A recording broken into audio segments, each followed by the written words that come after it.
Welcome to the program. My name is Catherine Mwangi. This is What's Your Story? Today from the New Stanley Hotel here in the CBD. Thank you to the management for granting us this beautiful space to film our program from. We are privileged today to have a lady who's passionate about children, the CEO of Garden of Siloam, which is an NGO and also a church ministry, and she'll be telling us more about it. Dr. Kazuko Kumon, thank you so much for joining us today. Thank you very much. I'm Karibu so happy. sana. Yes, asante sana. So your heart for children is not something that just started now. It's a calling that you have. Yes, I think that you have used the very right word, calling. That is really driving me to even to live now. Of course, being a pediatrician, regardless whether that is Kenyan children or Japanese children or children all over the world or with disability or whatever, I have a passion, and then also I feel being called to do that. Yes. So the purpose of your life is to take care of children. Yes, but I think I needed to say, but there are so many children, Yes. of course, and being a Japanese, I have also passion towards the children in Japan, but I have been really looking for somebody who are really real friends I can serve. Yes. So that's eventually I met children in Kenya. Yes. So I feel that is really calling. Yes, I like that. I like that. So let's go back to your background as a doctor.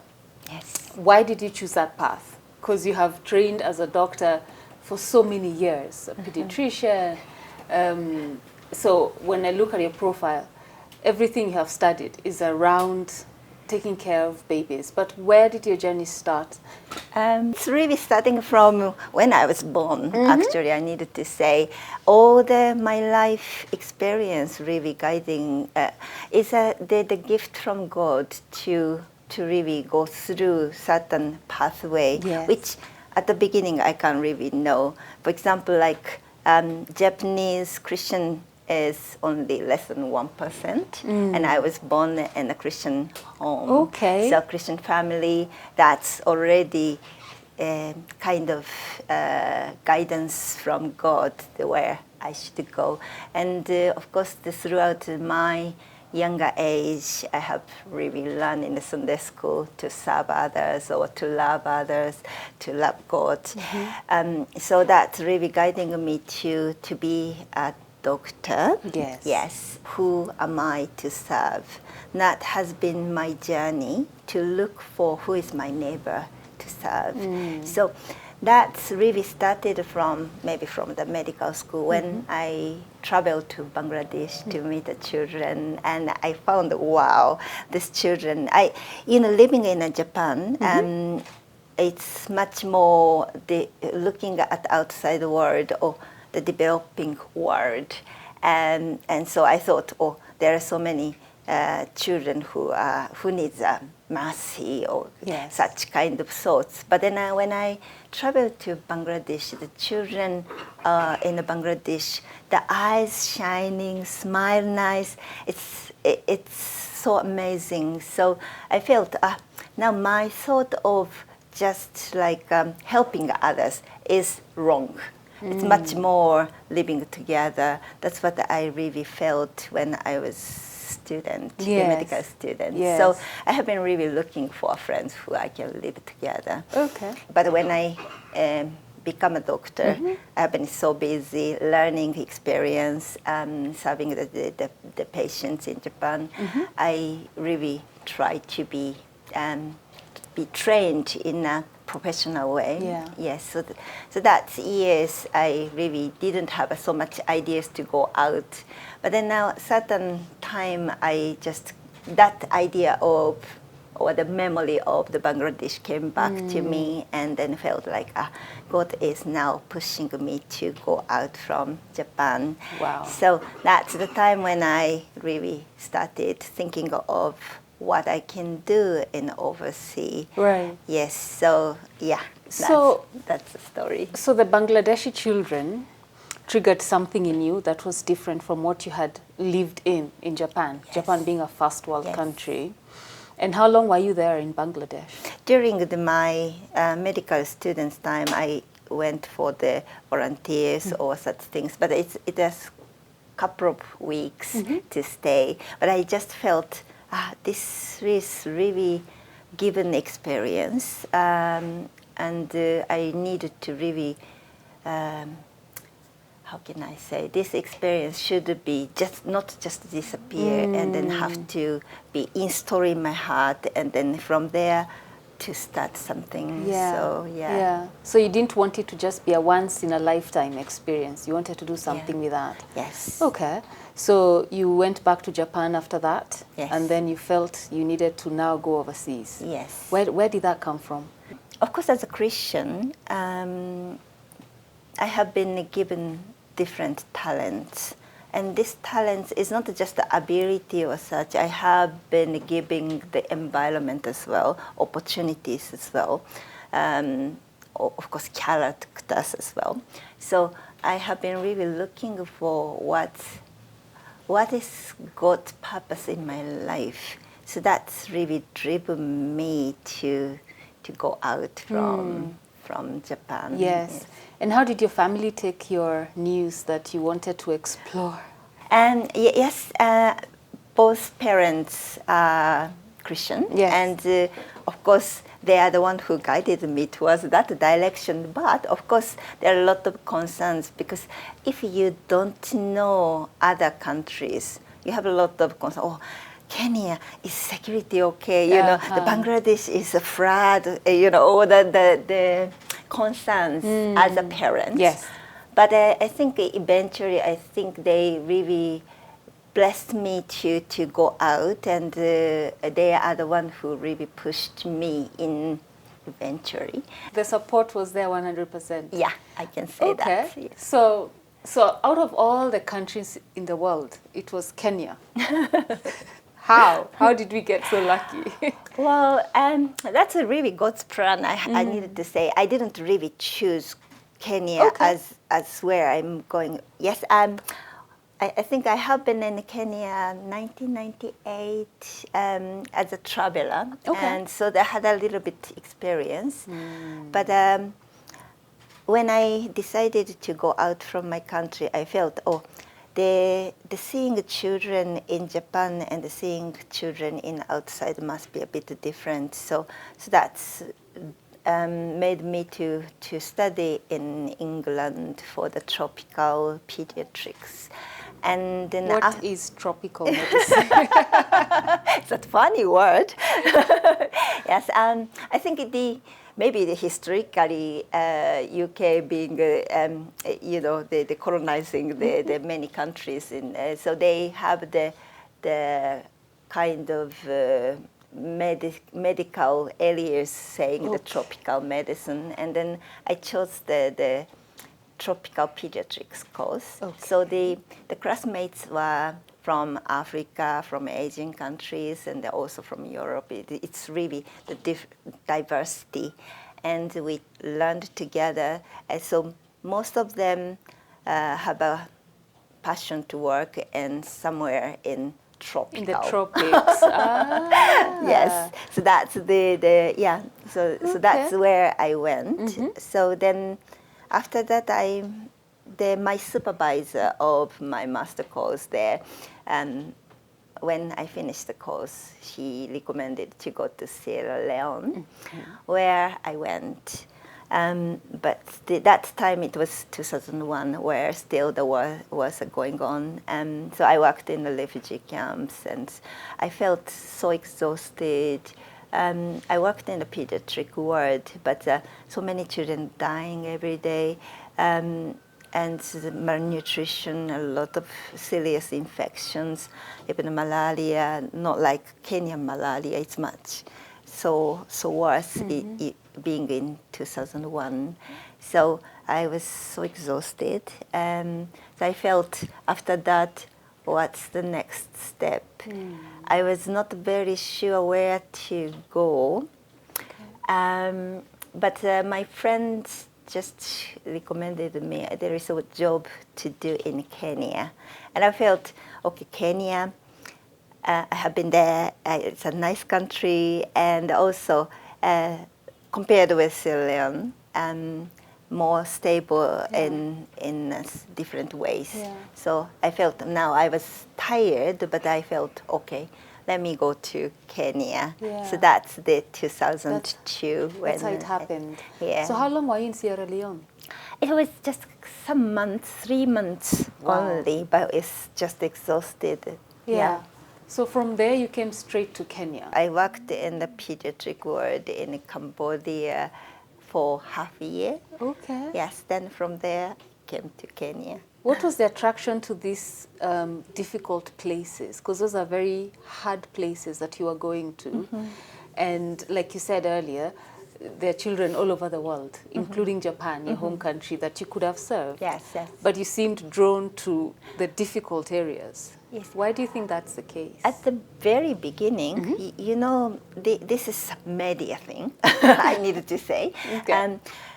For example, like Japan as a country to broadcast about Africa or such countries, they really report there war, poverty, you know, malnutrition, all the things. That's the how they report on the media. Yes. So in my mind, I felt, oh, there are so many people who really need the help.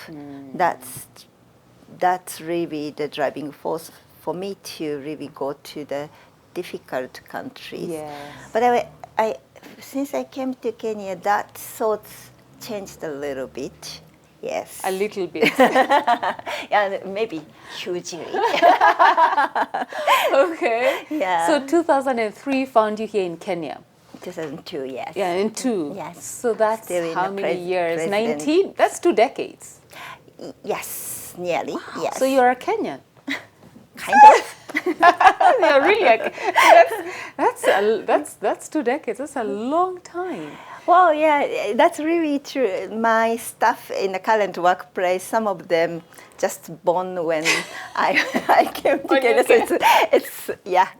So what activities or what kind of work were you involved in when you landed here? Okay. Yeah. The first time when I came here in 2002, still under President Moi, that time I was working with a Japanese government job that is a JICA, Japan International Cooperation Agency. So I worked in Kenya Medical Research Institution, Kemuri, for the HIV/AIDS work. Yes, so it was so exciting to work with the Kenyan colleagues in the institution. And also I had several opportunity to go into the field to see the people. But that's, again, working in the Kemuri is much more research-based. Yes. So after that, I had more interest in the people in Kenya.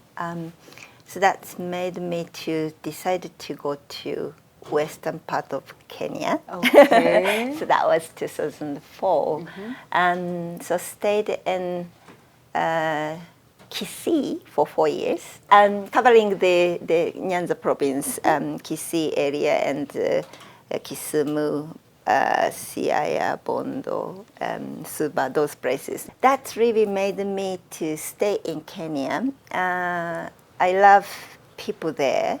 That time I worked for HIV/AIDS, malaria, TB, such kind of things. Also, there was a 2007 post-election crisis. I also worked for that, the internally displaced people. So such experience really made me feeling like I would like to stay in Kenya. Wow. Yes. So you found your grounding and your footing Yeah. to finally settle and help our children.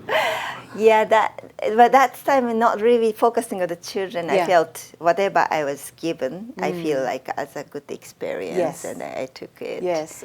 So from there, just moving slowly, slowly. So everything that you did from the time you came, and even being exposed to all of these different parts of Kenya, doing medical work, obviously, because you're a doctor, you feel it all came together to where you are now? Yes, exactly what you said is really, some of the things looks not related to what I'm doing now, but in a God's plan, I really feel all the things, eventually I feel like it's in a line that I was really guided towards that direction. Yes. When you look back. Yes. Yes. Yeah, retrospectively. But when I was working in this, for example, malaria in Kisii or such things, I was not really sure what the future is like. Yes. But now I feel like that experience I really was given to be guided to the place where I am now. Yes. And it even started from Sierra Leone. If Yes, you think about yes, it. exactly. And even I was born in the Christian families and Sunday school and all the things. I feel like everything is in God's plan. Yeah. Yes. What was it like, by the way, growing up in a Christian family in a community or country that's not necessarily Christian?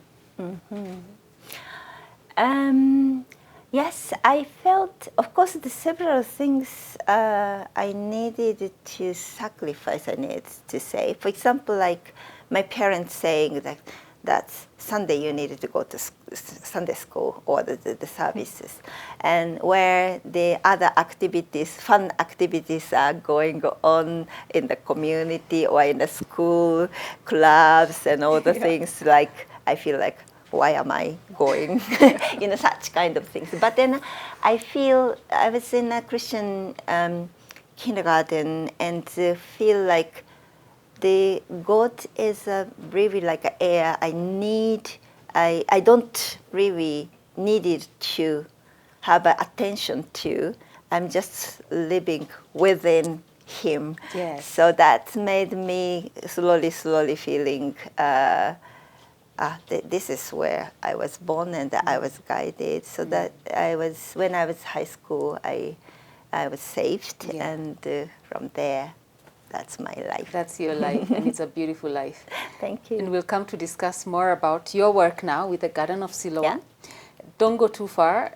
The latter half of this program explains the beautiful work she's doing now with those beautiful children after the break.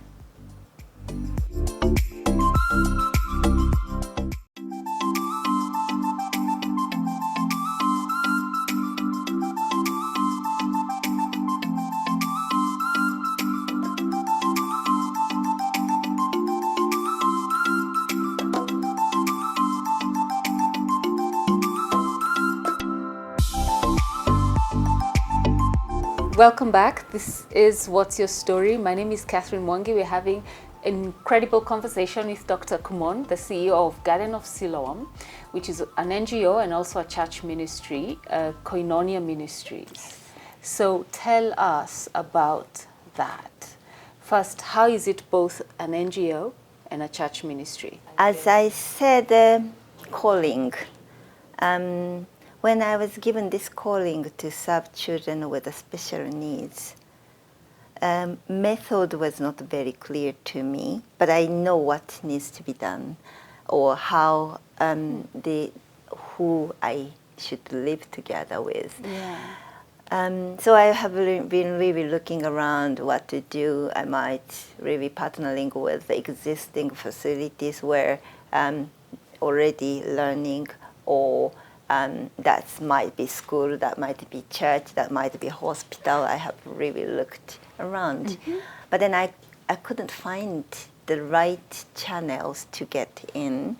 What I wanted to really do was not really understood so well when I presented in a different occasion. So I talked with church pastors in the Koinonia Ministries where I have been a member, and the pastor really recognized this as the calling, and the church wanted to support me in that work. However, of course, the church has financial issues, so then we can't really do as a church. I needed to really raise my funding for learning these facilities and all the things. So, of course, the under church ministry and the people praying for us, and also spiritually we are one. But when it comes to the operation, I needed to look for another method what to do. So then now I needed to have a kind of administrative structure. I started with a limited company, to be honest, because the registration for NGO takes a lot. Yes. So first I established a limited company, then transferred the things to NGO. Yeah, that's how we are now. So how did you end up deciding or knowing that now this vision has to be settled? Because what you've described is actually the process of just putting the vision together. So you know what it is you're supposed to be doing, but the process, exactly what you've explained. So your church came through, and the process of even registering this entity. Then where did the children come from? Okay. To me, to start something under God's plan, I can't really go alone, and I need people who can walk with me, and that can be church people, that can be staff. I need a salary and all the things, the resources. So I really started from the fundraising in Japan. It was amazing, I need to say, because if, for example, facilities there and the people to donate that can be possible. But that stage, all imagination in my mind. So I was not very sure whether or who can fund to this my dream. Yeah.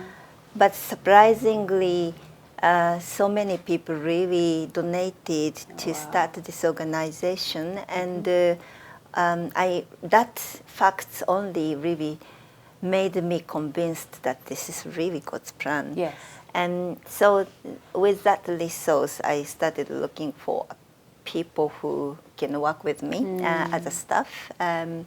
I did several recruitment. So the very beginning of the organization in 2015 in January, we had only myself and then one social worker, one occupational therapist, caretaker, and askari.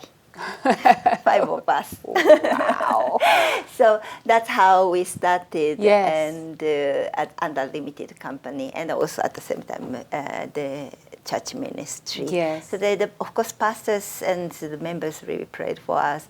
Pastor came to do the staff devotion. Also, another pastor came to see our parents.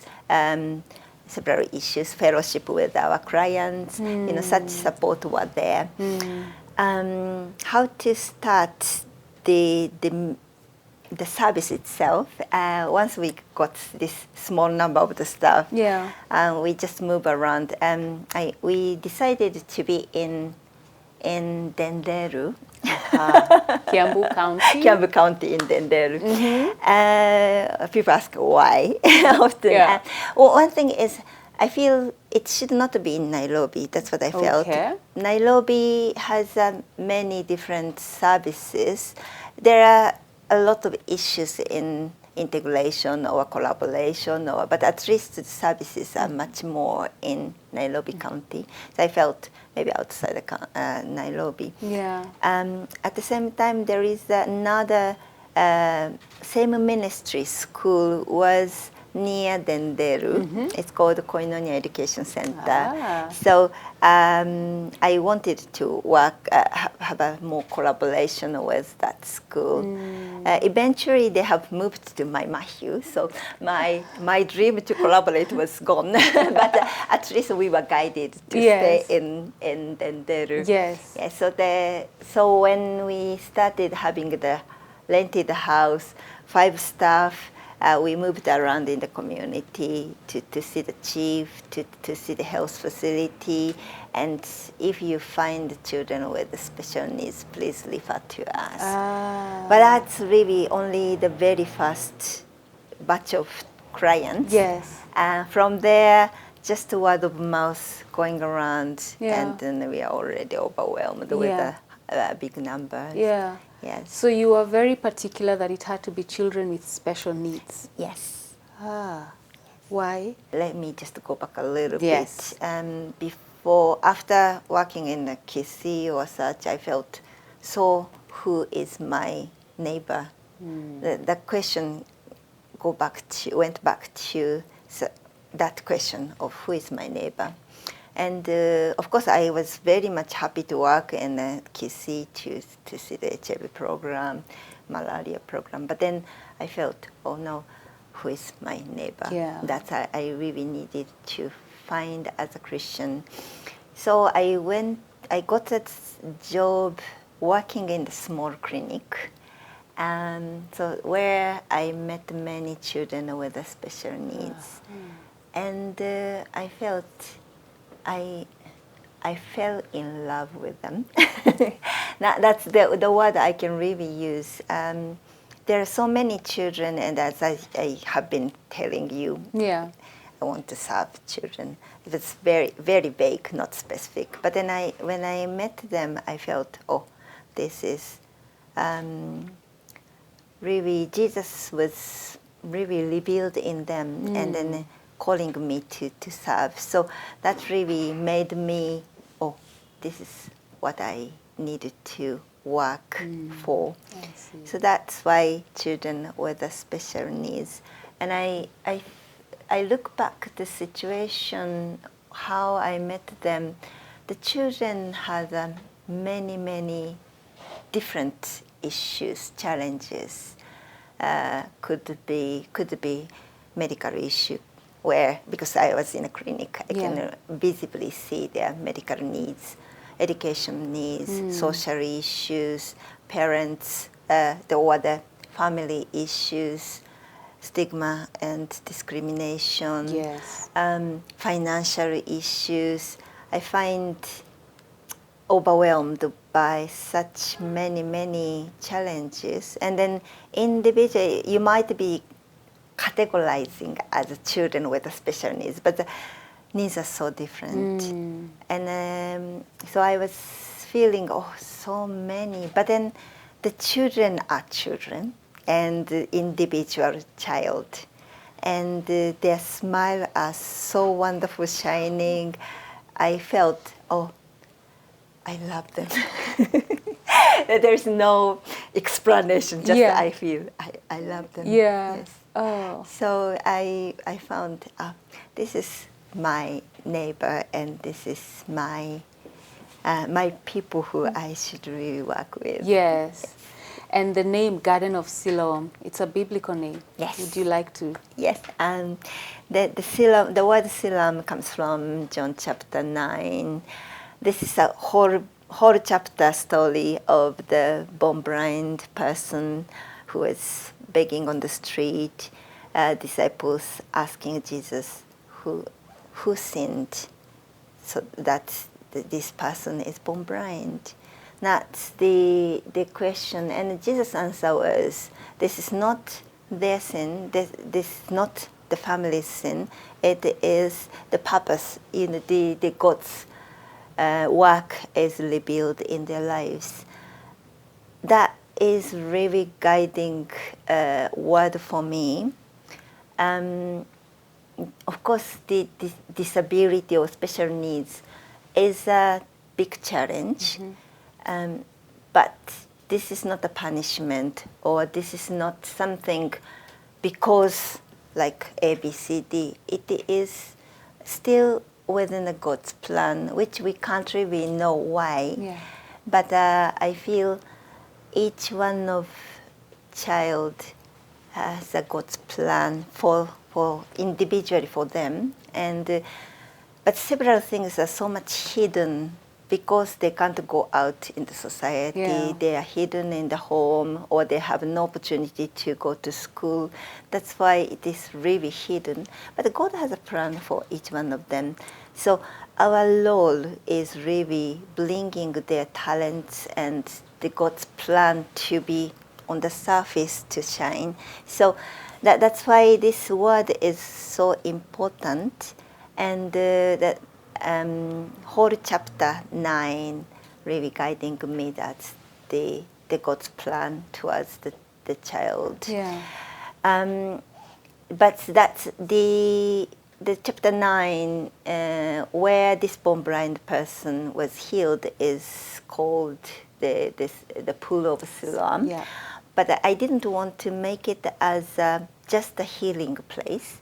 I wanted it to be a society or community where we can live together.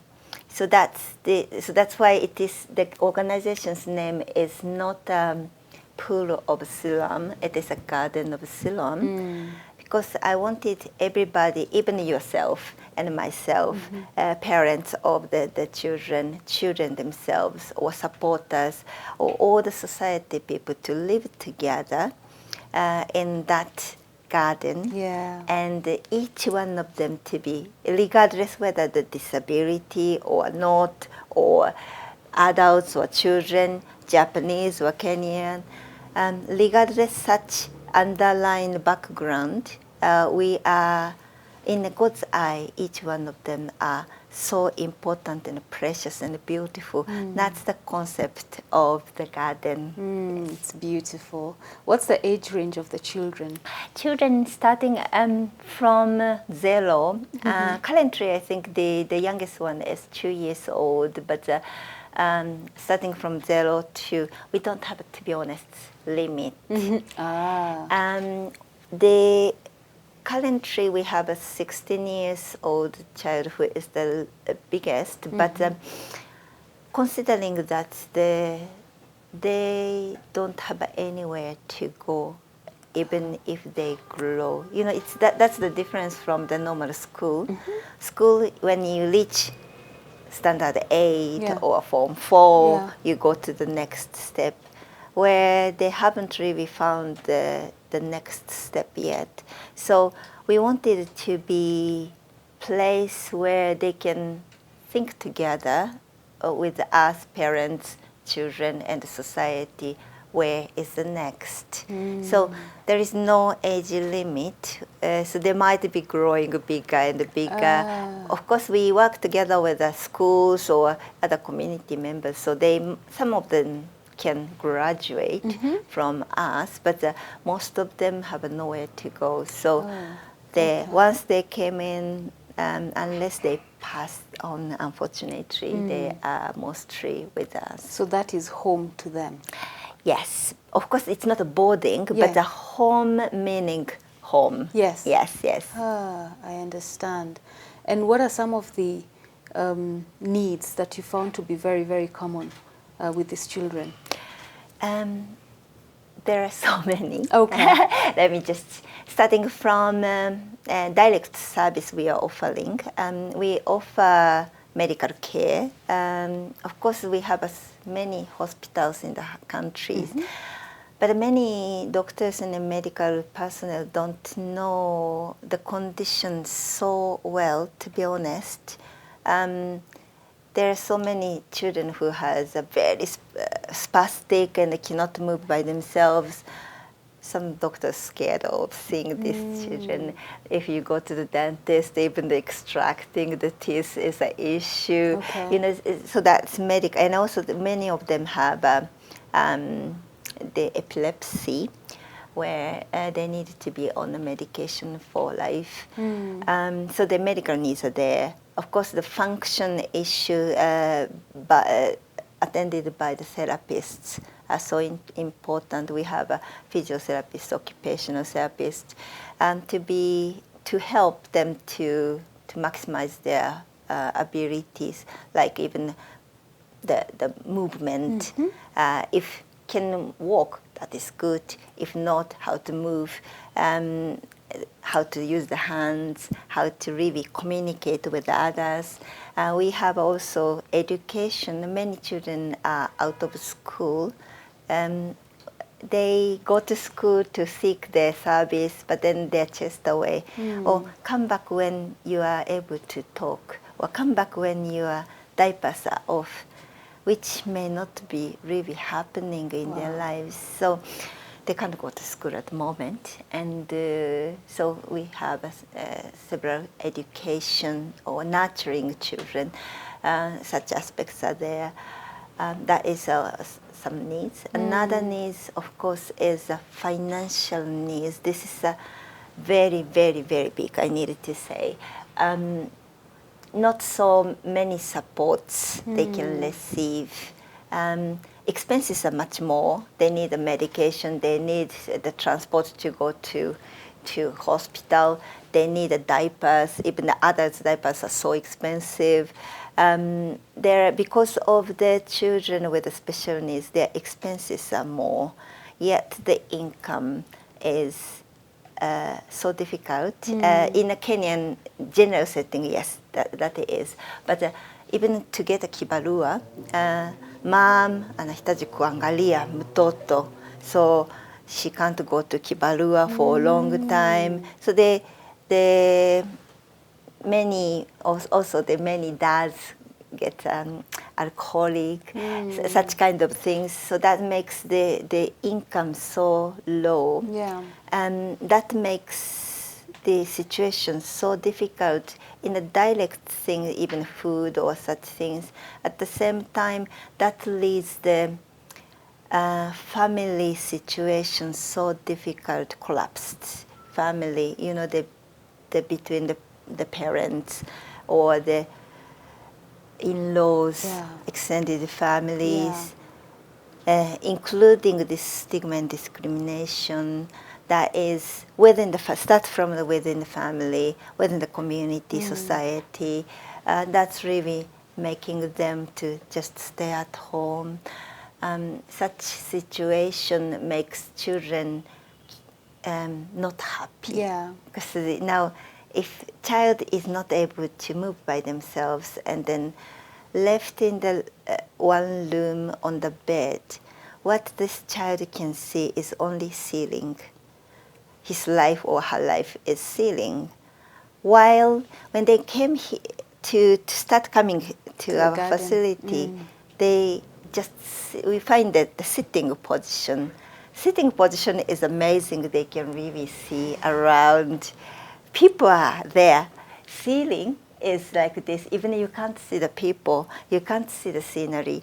But when they sit down, they can have an interest to other people and to the environment, to the toys. Yeah.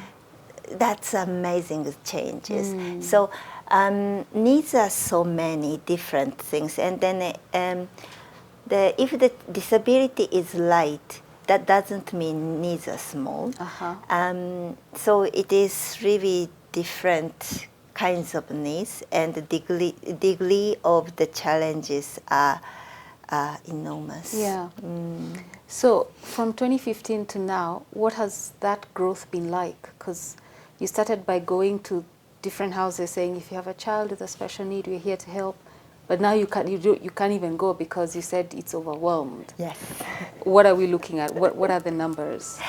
Well, of course, we started with the 5 staff and the 3 clients at the very, very beginning. But then word of mouth spread, and then started coming. So at the beginning, they are just when they came to seek the service, they immediately enrolled. And just note that our service is not walk in and walk out. We, as a family, we become a family. So to become a family, we needed to accommodate them. So even a therapy service is a part of whole sets of comprehensive care. So we can't really have the one day this child come and then go and then finish. It can't be like that. So the concept of enrollment is very important. We needed to work with them, with the family, even this financial issue or the stigma discrimination.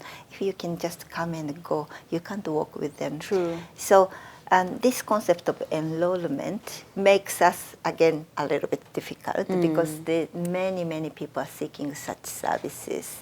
So maybe up to 2016, 2017, when they come enroll, we had still space. We increased the number of the staff. Yeah. Currently, we have about 20 staff. Oh, wow.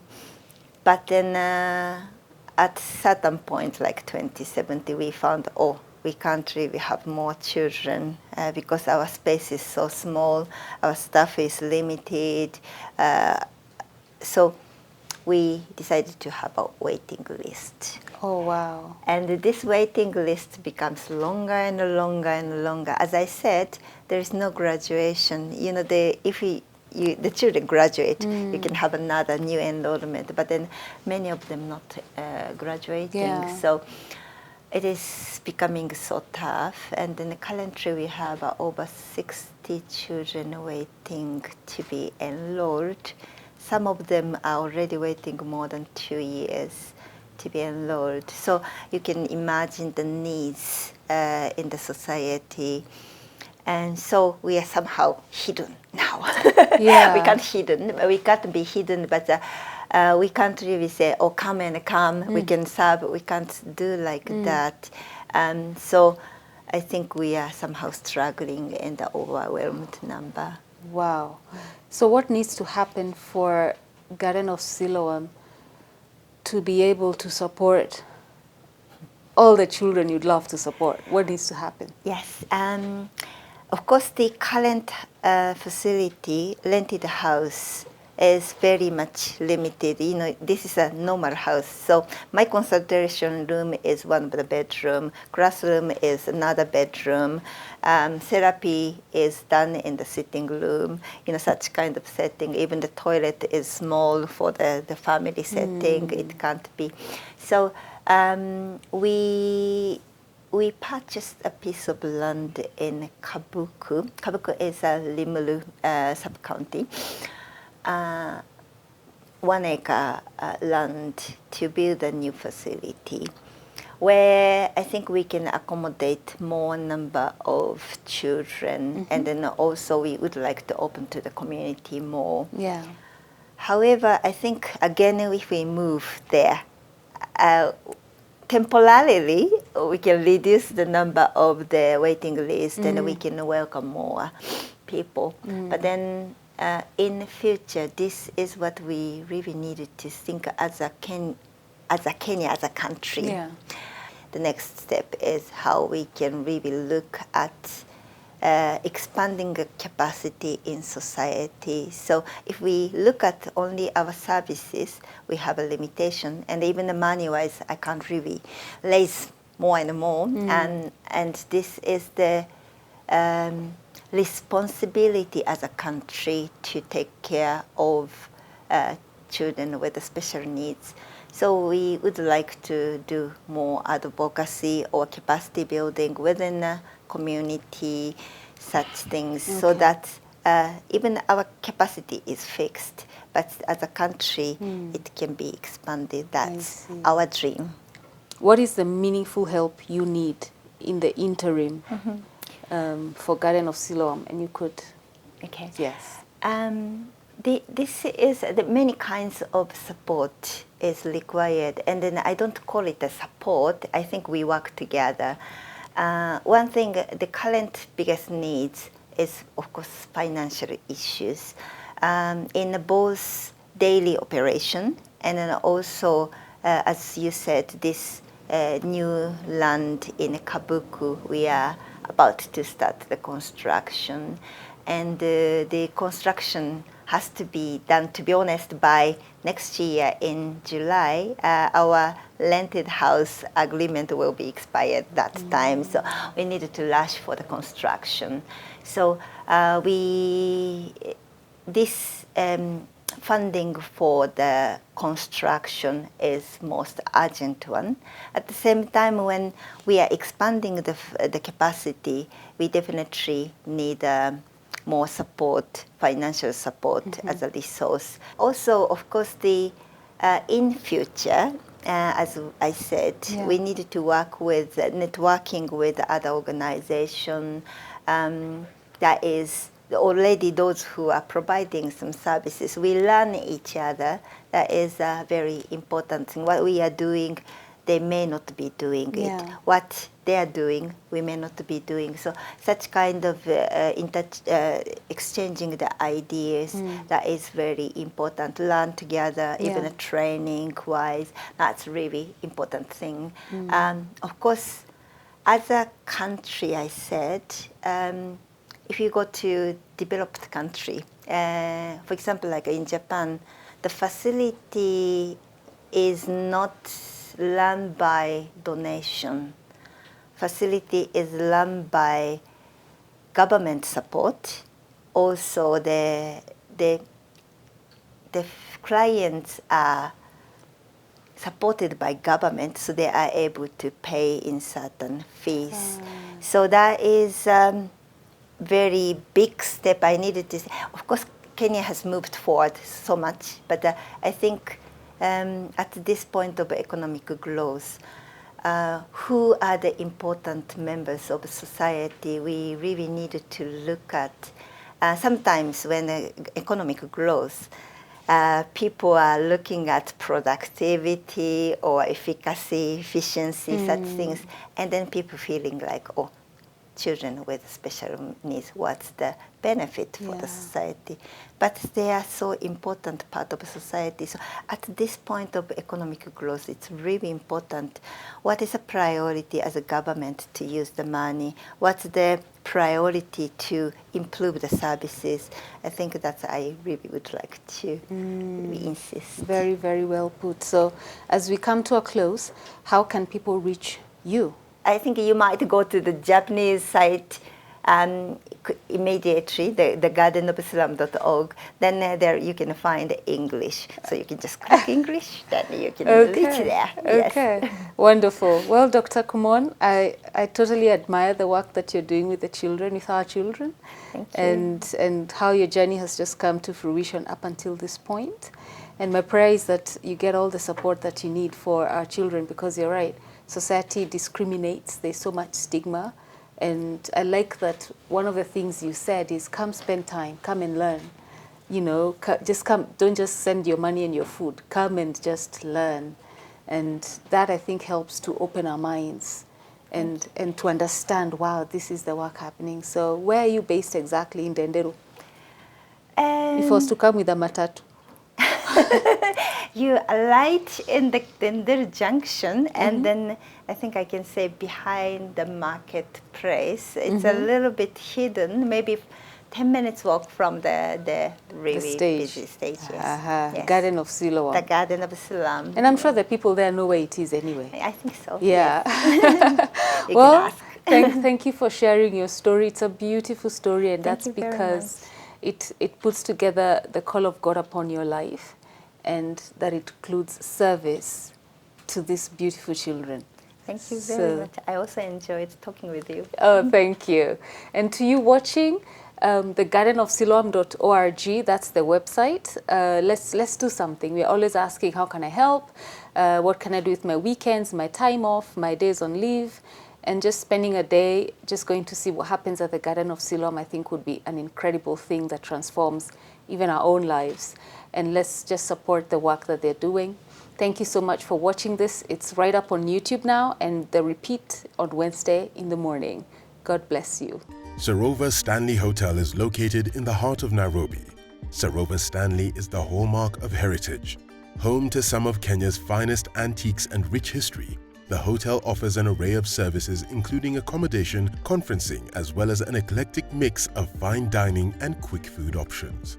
Sarova Stanley Hotel features a pool terrace and 3 restaurants, including the Pool Deck Restaurant serving alfresco buffet-style meals, the Thorn Tree Cafe, which is an open-air bistro-style cafe, and Tai Chi, offering authentic Thai cuisine. The Exchange Bar, where the Nairobi Stock Exchange was financially launched, is an elegantly decadent plush lounge bar perfect for your meetings and a relaxing evening to unwind. Every Friday morning, we serve you the best of Swahili breakfast at Thorn Tree Cafe, while every Friday afternoon, we treat our guests to a sumptuous meat market barbecue at Pool Deck Restaurant. Visit Sarova Stanley today for refreshing African hospitality.